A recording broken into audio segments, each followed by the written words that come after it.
बिस्मिल्लाहिर्रहमानिर्रहीम। अस्सलाम वालेकुम क्लास 9। उम्मीद है मेरे सब स्टूडेंट्स खैरियत से होंगे। स्टूडेंट्स, आज हम करेंगे क्लास 9 की बुक की रिव्यू एक्सरसाइज 4। इसका सम नंबर आज हमने करना है 3। इससे पहले जो सम नंबर 1 और सम नंबर 2 की जो वीडियोस हैं वो मुकम्मल जो है वो हमने इजी वे में अपने चैनल पे अपलोड कर दिया है, तो आप जाकर उससे रिलेटेड भी लेक्चर ले सकते हैं और डिस्क्रिप्शन में भी मैंने उसका लिंक लगा दिया है। ठीक है, तो अब हमारा सम नंबर 3 है फाइंड एलसीएम एंड एचसीएफ। उसने कहा है इसमें एलसीएम भी फाइंड करें और एचसीएफ भी फाइंड करें। यहाँ पर देखें हमारे पास वैल्यू है 4x³ + 12x² और 8x² + 16x। तो सबसे पहले हमने इसकी फैक्टराइजेशन करनी है, उसके बाद एचसीएफ फाइंड करेंगे। तो सबसे पहले इसकी फैक्टराइजेशन कर लेते हैं। ये हमारे पास है 4x³ + 12x²। तो इसके लिए हम क्या करेंगे, सबसे पहले हम देखते हैं कि क्या इसमें कुछ कॉमन लिया जा सकता है। तो यहाँ x³ है और यहाँ पर x² है। इट मीन्स कि x² दोनों में मौजूद है और यहाँ 4 है 12 है, तो 4 1 4 4 3 12। इट मीन्स यहाँ पर हम 4 को भी कॉमन ले सकते हैं और x² दोनों में मौजूद है, x² को भी हम कॉमन ले सकते हैं। ठीक है, तो हमने 4x² कॉमन ले लिया। अब 4 हमने बाहर कॉमन ले लिया, उसको हम अंदर नहीं लिखेंगे। और x³ का मतलब ये है कि x यहाँ पर जो है वो 3 टाइम्स है। ठीक है, 3 टाइम्स है तो 2 टाइम्स हमने बाहर लिख दिया और 1 टाइम हम अंदर लिख देंगे। प्लस अब 12 में से हमने 4 कॉमन ले लिया तो यहाँ 3 आएगा, क्योंकि 4 3 12 होता है। और x² और x² यानी कि x² को हमने बाहर कॉमन ले लिया तो उसको हमने अंदर अब नहीं लिखना। ठीक है, तो जब इतना हो जाएगा उसके बाद हमने क्या करना है, यहाँ पे 4x² की हम फैक्टराइजेशन कर सकते हैं, यानी कि 4 की फैक्टराइजेशन कर सकते हैं। कैसे? 2 2 ज़ा 4 और 2 1 ज़ा 2। तो इट मीन्स 4 की फैक्टराइजेशन से करने से 2 जो है वो 2 टाइम्स आ जाएगा और x को भी हम इस तरह से 2 टाइम्स लिख देते हैं। x² का मतलब 2 टाइम्स है ना, तो उसको ओपन करके लिख देंगे इस तरह और यहाँ पे आ जाएगा x + 3। ठीक है, इसकी फैक्टराइजेशन बस इतनी ही हो सकती थी। उसके बाद इसकी फैक्टराइजेशन करेंगे तो ये है x² + 16x। अब यहाँ पर भी देखते हैं कि हम कुछ कॉमन ले सकते हैं। तो यहाँ देखें 8 कॉमन ले सकते हैं। 8 1 ज़ा 8 8 2 ज़ा 16 और x जो है वो दोनों में मौजूद है तो x कॉमन आ जाएगा। तो यहाँ 8x को हम बाहर कॉमन ले लेते हैं। 8 को हमने बाहर कॉमन ले लिया, उसको अंदर नहीं लिखना। x² का मतलब x 2 टाइम्स है, 1 टाइम बाहर लिख लिया और 1 टाइम अंदर लिख लेंगे। प्लस 16 में से 2 हमने कॉमन बाहर 8 हमने बाहर कॉमन ले लिया तो अंदर 2 बच जाएगा, क्योंकि 8 2 ज़ा 16 होता है। x बाहर कॉमन ले लिया, उसको हमने अंदर नहीं लिखना। अब हम देखें यहाँ पर 8 की फैक्टराइजेशन करते हैं। तो यहाँ पे देखें 2 4 ज़ा 8, 2 2 ज़ा 4 और 2 1 ज़ा 2। तो 2 जो है वो कितनी दफ़ा आ रहा है? 1 2 3 टाइम्स आ रहा है। तो यहाँ पे लिख लेते हैं 2 × 2 × 2 और आगे क्या है x और साथ में हम लगा देंगे x + 2। ठीक है, तो ये इसकी फैक्टराइजेशन हो गई। अब हमने इसके बाद हमने इन वैल्यूज़ को लिख के बताना है कि इनकी फैक्टराइजेशन क्या आई है। तो 4x³ + 12y² की फैक्टराइजेशन हमारे पास आई है 2 × 2 x × x × x + 3। और इसकी फैक्टराइजेशन हमारे पास क्या आई है 8x² + 16x की हमारे पास फैक्टराइजेशन क्या आई है 2 × 2 × 2 × x × x + 2। ठीक है, तो ये जो है हमारे पास यहाँ पर इनकी फैक्टराइजेशंस आ गई हैं। अब हमने यहाँ पर वो HCF लेते हुए हम वो वैल्यू मिलाते हैं जो दोनों में कॉमन हो। ठीक है, हाईएस्ट कॉमन फैक्टर लेते वक्त हम उन दो वैल्यूज़ को आपस में मिलाते हैं जो दोनों आपस में कॉमन हो। तो यहाँ पे देखें 2 कॉमन आ रहा है हमारे पास, फिर यहाँ पर देखें 2 यहाँ भी है, यहाँ भी है, ये कॉमन आ गया। उसके बाद x यहाँ भी है, यहाँ भी है, ये कॉमन आ गया। ठीक है, इसके अलावा कोई भी चीज़ जो है वो कॉमन नहीं आ रही। तो हमने क्या करना है, यहाँ पे लिख देते हैं HCF = HCF लेके हमारे पास क्या कॉमन आया 2 कॉमन आया, उसके बाद फिर से 2 कॉमन आया, उसके बाद x कॉमन आया। ठीक है, तो इसको हमने मल्टीप्लाई करके लिख देना है 2 2 ज़ा 4x। ठीक है, अब ये हमने जो है वो HCF फाइंड कर लिया। अब हम LCM फाइंड करेंगे। तो यहाँ पे देखें, यहाँ पर हमने LCM का जो है वो फॉर्मूला पुट कर लेना है। तो LCM = कॉमन फैक्टर्स, यहाँ पे हम लिख लेंगे common factors multiply by non common factors. ठीक है, multiply by non common factors, ये हमने LCM का जो है वो फॉर्मूला लिख लिया है। तो कॉमन फैक्टर्स अभी हमने निकाले हैं, वो हमारे पास क्या आए थे 4x। ठीक है, 4x जो है हमारे पास कॉमन आया अभी 4x सॉरी कॉमन नहीं आया हमारे पास, वो तो हमारा HCF आया ना, तो कॉमन लेके हमारे पास जो आया हम वो यहाँ लिख देते हैं कि हमारे पास कॉमन लेके क्या आया। तो कॉमन लेके हमारे पास यहाँ आया है पीछे 2 मल्टीप्लाई बाय x, ठीक है, ये हमारे पास कॉमन आया है। अब उसके बाद अनकॉमन यानी कि जो नॉन कॉमन है वो लिखते हैं। तो यहाँ पर देखिए कॉमन 2 मल्टीप्लाई बाय x हमने लिख दिया। अब नॉन कॉमन लिखना है। नॉन कॉमन में क्या आएगा, अरेंज करके लिख लेते हैं 2 multiply by x multiply by फिर आगे ये x+2 और x+3 आ जाएगा, ठीक है। ये हमारे पास नॉन कॉमन है। तो यहाँ पे हम लिख लेते हैं नॉन कॉमन के 2 multiply by x multiply by, अब यहाँ पर आ जाएगा x+2 इंटू x+3, ठीक है, ये हमारे पास आ गया। यहाँ पे लिख दिया हमने x+2 और x+3। अब इसके बाद देखें यहाँ पर एलसीएम निकालते वक्त हमने अब ये कॉमन भी लिख लिया, यहाँ अनकॉमन भी लिख लिया, अब सबको मल्टीप्लाई कर देना है। तो यहाँ पे देखें 2 2 ज़ा 4 और 4 2 ज़ा 8, इसको हमने मल्टीप्लाई कर दिया। x यहाँ पर एक ही है और एक ही है, तो मल्टीप्लाई करते वक्त पावर प्लस हो जाती हैं, तो यहाँ x² आ जाएगा। और यहाँ पे देखें अब आ जाएगा x+2 और इंटू x+3, ठीक है। तो ये जो है ये हमारा आंसर है। यहाँ पे देखें हमारे पास वैल्यू है x³ + 3x² - 4x, x² - 4x + 3, ठीक है। ये दो उसने हमें एक्सप्रेशन दिए हुए हैं और हमने इसको फैक्टराइज करना है और उसके बाद उसका HCF और LCM फाइंड करना है। तो सबसे पहले हम ये वैल्यू लिख लेते हैं x³ + 3x² - 4x, ठीक है। तो सबसे पहले हमने ये वैल्यू लिख ली और इसको हम फैक्टराइज करेंगे। तो यहाँ पे देखें कि क्या हम कुछ भी कॉमन ले सकते हैं। तो यहाँ x³ है, यहाँ x² और यहाँ x है, इट मीन्स x की पावर 1 सब में मौजूद है, तो x कॉमन ले लेंगे। x³ का मतलब है x 3 टाइम्स है, 1 टाइम बाहर ले लिया और 2 टाइम्स अंदर बच जाएगा। उसके बाद 3 लगाएंगे, x हमने बाहर कॉमन ले लिया, तो x² का मतलब है x 2 टाइम्स था, 1 टाइम बाहर लिख लिया और 1 टाइम अंदर लिख देंगे। -4 लिख के अब x हमने बाहर कॉमन ले लिया, उसको हम अंदर नहीं लिखेंगे। अब यहाँ पर देखें हमने इसको फैक्टराइज करना है। तो फैक्टराइज करने के लिए हमने क्या करना है, फर्स्ट वैल्यू और लास्ट वैल्यू को जो है हमने मल्टीप्लाई करना है। तो यहाँ पे फर्स्ट वैल्यू 1 है और ये लास्ट वैल्यू 4 है, तो 1 को 4 से मल्टीप्लाई करेंगे तो 4 आ जाएगा। अब हमने दो ऐसे पेयर्स बनाने हैं कि मैं मल्टीप्लाई करूँ तो मेरे पास 4 आ जाए और उनको मैं प्लस माइनस करूँ तो मेरे पास 3x आ जाए, ठीक है।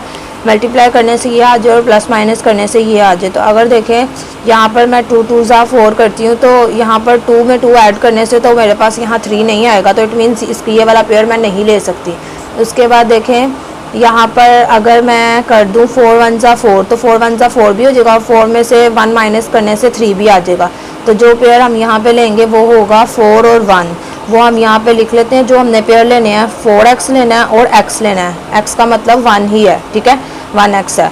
अब उसके बाद देखें मैंने आपको बताया था कि मिडल टर्म ब्रेकिंग करते हुए अपने साइन का बहुत ज़्यादा ख्याल रखना है। तो यहाँ पर देखें ये वैल्यू है, इसके साथ जो हमारे पास साइन है हमने पहले चेक करना है कि इन दोनों में से हमारे पास बड़ी वैल्यू कौन सी है, ये है, तो हमने ये साइन उसके साथ लगा देना है, ठीक है। अब यहाँ पर देखें अगर मैं यहाँ भी प्लस का साइन लगाऊंगी तो वो प्लस प्लस प्लस हो जाएगा और प्लस करके 5 आ जाएगा, जबकि मुझे यहाँ चाहिए 3, तो मैं यहाँ माइनस का साइन लगाऊंगी ताकि प्लस माइनस माइनस करूँ और 4 में से 1 माइनस होकर 3 आ जाए, ठीक है। अब ये फर्स्ट वाली वैल्यू और लास्ट वाली वैल्यू जो है वो मैं एज इट इज़ लिख देती हूँ। अब इसके बाद मैंने कॉमन चेक करना है कि क्या इन दोनों में से कुछ कॉमन लिया जा सकता है। तो यहाँ पर देखें x² है और यहाँ x है, तो x दोनों में मौजूद है, x कॉमन ले लूँगी। उसके बाद यहाँ देखें x² का मतलब है x 2 टाइम्स है, 1 टाइम बाहर कॉमन ले लिया, 1 टाइम अंदर लिख लूँगी। और यहाँ पर देखें 4 आ जाएगा, x हमने बाहर कॉमन ले लिया, उसको अंदर नहीं लिखना। अब यहाँ पर देखें कुछ भी कॉमन नहीं लिया जा रहा, तो जब कुछ भी कॉमन ना लिया जा सकता हो तो हम 1 कॉमन ले लेते हैं। 1 कॉमन लेंगे और बाहर अगर माइनस का साइन हो तो अंदर वाला साइन हम चेंज कर देंगे, ठीक है। तो यहाँ पर देखें x आ जाएगा और माइनस माइनस प्लस हो जाएगा और यहाँ आ जाएगा 4, ठीक है। तो इस तरह से हमने इसको कॉमन ले लिया है। अब यहाँ पर देखें यहाँ पर भी x प्लस जो है 4 है, यहाँ भी x प्लस 4 है, तो इसको हम 1 टाइम लिख लेते हैं x प्लस 4 को, तो यहाँ आ जाएगा x प्लस 4। अब यहाँ पर क्या बच गया है x माइनस 1, तो इसको भी हम ऐसे ब्रैकेट में लिख लेते हैं, तो यहाँ पे आ जाएगा x माइनस 1। तो ये इसकी फैक्टराइजेशन हो गई। अब नेक्स्ट वाले की फैक्टराइजेशन करते हैं, तो वो है हमारे पास x² - 4x + 3। तो अब इसकी फैक्टराइजेशन के लिए हमने फर्स्ट वैल्यू और लास्ट वैल्यू को मल्टीप्लाई करना है। फर्स्ट वैल्यू 1 है और लास्ट वैल्यू 3 है, तो 1 3 ज़ा 3 होता है। अब हमने ऐसे दो पेयर्स लेने हैं कि मल्टीप्लाई करूँ तो मेरे पास 3 आ जाए और मैं उसको प्लस माइनस करूँ तो 4 आ जाए। तो यहाँ पे देखें अगर 3 1 ज़ा 3 करूँ तो 3 भी आता है और 3 में 1 ऐड करने से 4 भी आता है। तो यहाँ पे जो हमने दो पेयर्स लेने हैं वो 3 और 1 है। तो वो हम यहाँ पे लिख लेते हैं। एक हमने 3x लेना और एक हमने x लेना है, यानी कि 1x लेना है। अब यहाँ पर देखें, मैंने आपको बताया था कि मिडल टर्म ब्रेकिंग करते हुए जो साइन इसके साथ मौजूद होगा, आपने देखना है कि इन दोनों में से बड़ी वैल्यू कौन सी है, ये है, तो उसके साथ ये वाला साइन लगा देना है। अब यहाँ पर देखें माइनस है, तो यहाँ अगर मैं प्लस लगाती हूँ तो माइनस प्लस माइनस हो जाएगा और वो तो मेरे पास 2x आंसर आ जाएगा। लेकिन मुझे यहाँ 4x चाहिए, तो मैं इसके साथ भी माइनस लगा दूंगी ताकि माइनस माइनस प्लस हो जाए और प्लस होके मेरे पास ये आंसर आ जाए। ठीक है, अब इसके बाद फर्स्ट वैल्यू और लास्ट वैल्यू जो है वो मैं एज इट इज़ लिख दूंगी। अब मैंने चेक करना है कि क्या इसमें से मैं कुछ कॉमन ले सकती हूँ, तो यहाँ x स्क्वायर है और यहाँ पर x है, इट मीन्स कि x दोनों में मौजूद है, तो x कॉमन ले लूँगी। और इसके बाद देखें x स्क्वायर का मतलब x 2 टाइम्स है, 1 टाइम बाहर कॉमन ले लिया, 1 टाइम अंदर लिख लूँगी। -3 x बाहर कॉमन ले लिया, उसको नहीं लिखना। अब यहाँ पर देखें कुछ भी कॉमन नहीं आ रहा, तो 1 कॉमन ले लेंगे। अब उसके बाद देखें जब बाहर साइन माइनस का हो तो अंदर वाला साइन चेंज कर देते हैं, तो यहाँ पर माइनस प्लस माइनस हो जाएगा, साइन चेंज हो जाएगा और ये आ जाएगा। ठीक है, अब यहाँ पर देखें x-3 2 टाइम्स है, इसको 1 टाइम लिख देते हैं। और अब क्या रह गया x-1, तो इसको भी हम ऐसे ब्रैकेट में लिख लेते हैं। तो ये इसकी फैक्टराइजेशन है। इसकी फैक्टराइजेशन की तो ये आया और इसकी फैक्टराइजेशन करके ये आया। अब हमने बताना है कि इनकी फैक्टराइजेशन करके क्या आया उसके सामने लिखना है।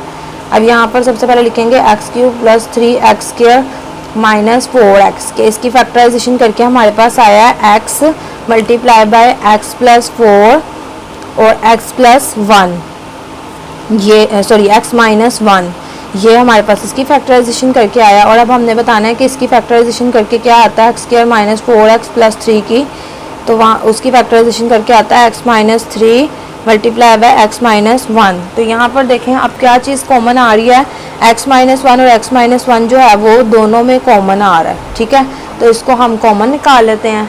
तो यहाँ पे हम लिख लेते हैं HCF हमारे पास क्या आया है, x - 1, ये हमारे पास HCF आ गया। ठीक है, अब हमने LCM फाइंड करना है, तो उसके लिए सबसे पहले हम LCM का यहाँ पर फॉर्मूला पुट करते हैं और वो क्या है, common factors multiply by non common factors. ठीक है, नॉन कॉमन फैक्टर्स। ठीक है, ये लिख लिया हमने। अब यहाँ पर देखें कॉमन फैक्टर लेके हमारे पास यहाँ पर क्या आया, x - 1।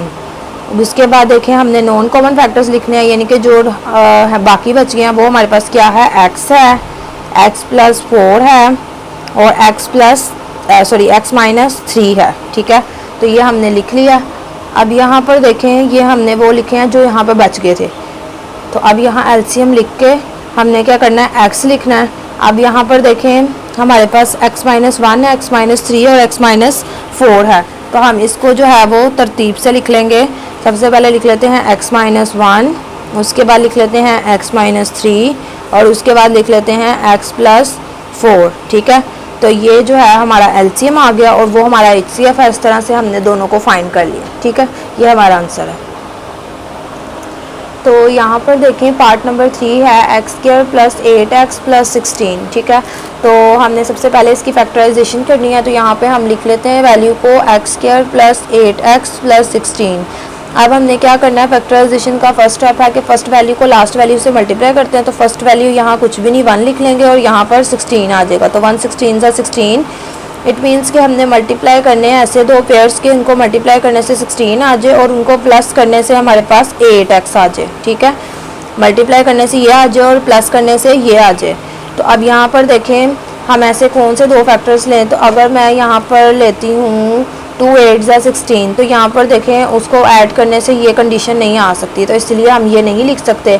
तो हम 4 4 = 16 करेंगे, तो 4 में 4 ऐड करके 8 भी आ जाएगा। तो यहाँ पर जो कंडीशन हम यहाँ पर यानी कि जो पेयर बनाएंगे वो ऐसे बनाएंगे कि यहाँ इसको मल्टीप्लाई करने से 16 भी आ जाए और प्लस करने से 8 भी, तो 4 4 = 16 भी हो जाता है और 4 में 4 ऐड करने से 8 भी आ जाएगा। तो यहाँ पर जो पेयर्स आएंगे वो 4x और 4x होंगे। यहाँ पर साइन का कोई इशू नहीं, क्योंकि यहाँ पर प्लस का साइन है, तो हमने यहाँ भी प्लस के साइन लगा देने हैं। फर्स्ट वैल्यू और लास्ट वैल्यू जो है वो एज इट इज़ लिख लेंगे। अब हम यहाँ पर देखेंगे कि क्या कुछ कॉमन लिया जा सकता है, तो यहाँ x² है और यहाँ x है, तो x कॉमन ले लेंगे हम। x² 2 टाइम्स है, मतलब x² का मतलब x 2 टाइम्स है, 1 टाइम हमने कॉमन में लिख लिया और 1 टाइम अंदर लिख लेंगे। 4 लिखेंगे, x बाहर कॉमन ले लिया, उसको अंदर नहीं लिखना। अब इन दोनों में से देखिए 4 कॉमन ले सकते हैं, क्योंकि 4 1 = 4 और 4 4 = 16 होता है। तो यहाँ पे देखें 4 कॉमन ले लिया हमने, तो 4 कॉमन ले लिया, उसको अंदर नहीं लिखना, x लिख लेंगे बस। और 16 में से हमने 4 बार कॉमन ले लिया तो अंदर 4 आ जाएगा, क्योंकि 4 4 ज़ा 16 होता है। ठीक है, यहाँ पर देखें हमने x जो है x+4 2 टाइम्स है, तो इसको 1 टाइम लिख देते हैं। और अब क्या बच गया, x+4 बच गया, तो उसको भी हम ऐसे लिख देते हैं ब्रैकेट में। ठीक है, तो x+4 का मतलब है कि x यहाँ पे 2 टाइम्स है, तो जब इनको हम जब हमने मल्टीप्लाई करना हो तो यहाँ पे पावर 1 है, यहाँ पे भी 1 पावर है, तो जब बेस सेम हो तो जो आपस में पावर्स होती हैं वो मल्टीप्लाई हो जाती हैं, तो इसको हम 1 टाइम ही लिख लेते हैं। ठीक है, और जब इसकी पावर प्लस करेंगे तो 1 + 1 2 हो जाएगा, तो x+4 का होल स्क्वायर आ जाएगा। ठीक है, अब यहाँ पर देखें ये जो है हमारे पास, इसकी फैक्टराइजेशन करते हैं x² - 16 की। ठीक है, तो इसकी फैक्टराइजेशन करेंगे हम। तो अब यहाँ पर देखें x² - 16 है, तो हम इसकी फैक्टराइजेशन कर लेते हैं। तो यहाँ पर एक फार्मूला क्रिएट हो रहा है a² - b² वाला। ठीक है, हम वो क्रिएट कर देते हैं, इसको पहले उस फार्मूले की फॉर्म में लिखते हैं। तो x जो स्क्वायर जो है वो किसका स्क्वायर लेने से आता है, x का, और 16 जो है वो किसका स्क्वायर लेने से आता है, 4 का, क्योंकि 4 4 ज़ा 16 होता है। ठीक है, अब यहाँ पर देखें ये वाली फॉर्म क्रिएट हो गई है। अब इसको एक दफ़ा यहाँ प्लस में और एक दफ़ा माइनस में लिख देते हैं। तो यहाँ पे देखें, इसको हमने एक दफ़ा प्लस में लिख लिया a + b, और इसको a + b में लिख रही हूँ। यहाँ पर लिखना है x+4 और x - 4। ठीक है, इस तरह लिख देंगे, एक दफ़ा प्लस में और एक दफ़ा माइनस में, x+4 x - 4। ठीक है, तो ये इसकी फैक्टराइजेशन है। अब हमने क्या करना है, अब हमने यहाँ पर HCF फाइंड करना, तो उसके लिए सबसे पहले हम बताते हैं कि यहाँ पर हमारे पास क्या है दोनों की फैक्टराइजेशन करके। तो यहाँ पे देखें x² + 8x + 16, इसकी फैक्टराइजेशन करके हमारे पास x+4 और x+4 आया। ठीक है, वो हमने लिख दिया। और x² - 16, तो उसकी फैक्टराइजेशन करके हमारे पास यहाँ पर x+4 और x - 4 आया। ठीक है, अब हमने HCF फाइंड करना है, तो HCF के लिए हम कॉमन निकालेंगे। तो यहाँ पर क्या कॉमन आ रहा है, x+4 और x+4 जो है वो कॉमन आ रहा है। तो यहाँ पर हम HCF में लिख देंगे कि हमारे पास कॉमन आया है x+4। ठीक है, अब हमने एलसीएम का फॉर्मूला यहाँ पुट करना है, तो यहाँ लिख देते हैं LCM = common factors multiply by non common factors. ठीक है, नॉन कॉमन फैक्टर्स। अब यहाँ पे देखें एलसीएम लिख लेंगे, कॉमन फैक्टर में हमारे पास x+4 आ जाएगा, और नॉन कॉमन में जो रह गया वो लिखेंगे, वो क्या है, x+4 है और x - 4 है। ठीक है, मल्टीप्लाई लगा कर लिख देंगे x - 4। अब यहाँ पर देखें हमने लिख देना है LCM = अब यहाँ पर देखें x+4 2 टाइम्स है, जब इनको मल्टीप्लाई करेंगे तो इनकी पावर प्लस हो जाएंगी। तो यहाँ पे देखें x+4 जब हमारे पास जो है वो बेस सेम हो तो पावर्स प्लस हो जाती हैं। तो ये x+4 1 टाइम लिख के इसकी पावर प्लस करेंगे तो 2 हो जाएगी, 1 + 1 2, और यहाँ पे आ जाएगा x - 4। ठीक है, तो इस तरह से हमने इसको मल्टीप्लाई कर लिया, और ये जो है हमारा आंसर है। तो यहाँ पर देखें पार्ट नंबर 4 है x³ - 9x x² - x - 6। ठीक है, तो सबसे पहले हम इसकी फैक्टराइजेशन करते हैं x³ - 9x की, तो वो हमने लिख लिया। अब हमने इसकी फैक्टराइजेशन करनी है, तो सबसे पहले हम देखेंगे कि क्या इसमें हम कुछ कॉमन ले सकते हैं। तो यहाँ x³ है और यहाँ x है, इट मीन्स x दोनों में मौजूद है, तो x हम कॉमन ले लेंगे।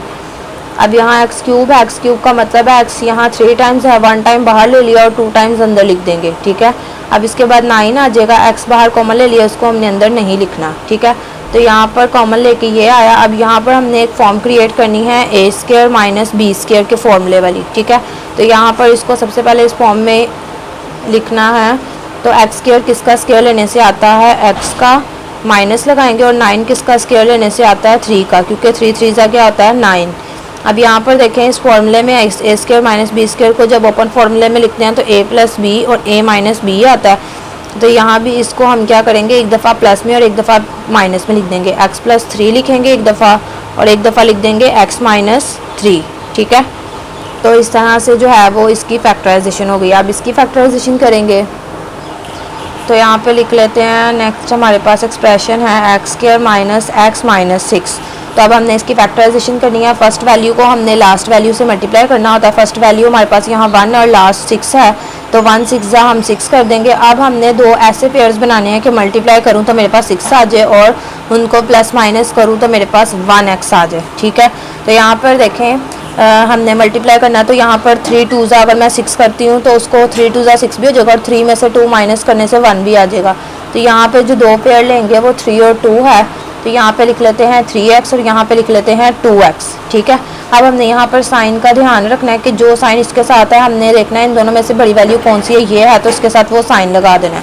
ठीक है, अब यहाँ पर देखिए अगर मैं प्लस का साइन लगाती हूँ तो माइनस प्लस माइनस हो जाएगा और हम इसको इजीली सॉल्व कर सकते हैं। तो यहाँ पर मैं प्लस का साइन लगा दूंगी तो फर्स्ट वैल्यू और लास्ट वैल्यू जो है वो एज इट इज़ आ जाएगी। ठीक है, अब इसके बाद हमने क्या करना है, यहाँ पर देखना है कि क्या कुछ कॉमन लिया जा सकता है। तो यहाँ एक्स स्क्वायर है और यहाँ एक्स है, तो हम एक्स को कॉमन ले लेंगे दोनों में। एक्स स्क्वायर का मतलब एक्स 2 टाइम्स था, 1 टाइम कॉमन ले लिया, 1 टाइम अंदर लिख लेंगे और यहाँ पर आ जाएगा 3। एक्स हमने बाहर कॉमन ले लिया, उसको यहाँ पर अब नहीं लिखना। अब इन दोनों में से क्या कॉमन ले सकते हैं, 2 कॉमन ले सकते हैं क्योंकि 2 1 2 और 2 3 6 होता है, तो हमने यहाँ पर 2 कॉमन ले लिया।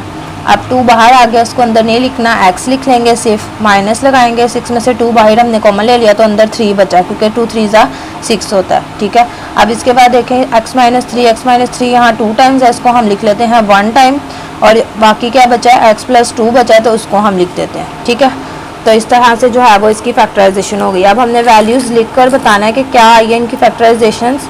तो x³ - 9x की जो है हमारे पास फैक्टराइजेशन आई है, x आया हमारे पास और x + 3 आया और x - 3 आया। ठीक है, इसको मल्टीप्लाई कर लें यहाँ पे और यहाँ पर आगे x² - x - 6 की फैक्टराइजेशन करके क्या आया, x - 3 और x + 2 आया। ठीक है, अब हमने इसका जो है कॉमन निकाल लेना, तो इसमें से कॉमन क्या आ रहा है, x - 3 जो है वो दोनों में कॉमन आ रहा है। ठीक है, तो यहाँ पे हम लिख लेते हैं HCF = x - 3। अब हमने एलसीएम का यहाँ फॉर्मूला पुट करना है, तो यहाँ हम लिख लेते हैं LCM = common factors multiply by non common factors. ठीक है, अब यहाँ पर देखिए कॉमन फैक्टर्स हमारे पास क्या है, यहाँ पे x - 3 तो वो हमने लिख लिया। अब नॉन कॉमन में x लिखेंगे, x + 3 लिखेंगे और x + 2 लिखेंगे। ठीक है, ये हमारे पास नॉन कॉमन आ गया। अब यहाँ पर देखें x लिखेंगे, x + 3 और x - 3 यहाँ पर इस तरह से है, तो इसको हम वो फॉर्मूले वाली फॉर्म यानी कि ऐसे क्रिएट कर देते हैं कि यहाँ पर हमारे पास x - 3 और यहाँ पर हमारे पास x + 3 है। ठीक है, इसको हम x + 2 को भी ऐसे ही लिखते हैं। अब हमने यहाँ पे क्या करना है, सबसे पहले ये देखें इसको ओपन फॉर्म में यानी कि लिख देना मल्टीप्लाई करके कि x को x से करेंगे तो यहाँ पे x को x से करेंगे तो x स्क्वायर हो जाएगा, माइनस प्लस माइनस, और 3 का 3 से करेंगे तो 3 का भी स्क्वायर हो जाएगा। ठीक है, अब इसके बाद हमने क्या करना है, यहाँ पे x ऐसे ही आ जाएगा। अब यहाँ पर आ जाएगा x² - 3 को 2 टाइम्स करेंगे तो 3 3 = 9 और यहाँ x + 2। अब इसको अरेंज करके लिख लेते हैं हम x + 2 और x² - 9। ठीक है, तो ये जो है इसका आंसर है। तो स्टूडेंट्स, उम्मीद है कि आपको मेरी वीडियो अच्छी लगी होगी, और अगर आपको मेरी वीडियो से ज़रा सा भी फ़ायदा हुआ हो तो आपने चैनल को सब्सक्राइब करना और वीडियो को लाइक करना बिल्कुल भी नहीं भूलना और बेल आइकन को ज़रूर प्रेस करना ताकि मेरी आने वाली हर न्यू वीडियो का नोटिफिकेशन आपको इजीली मिल जाए। Thanks for watching my video.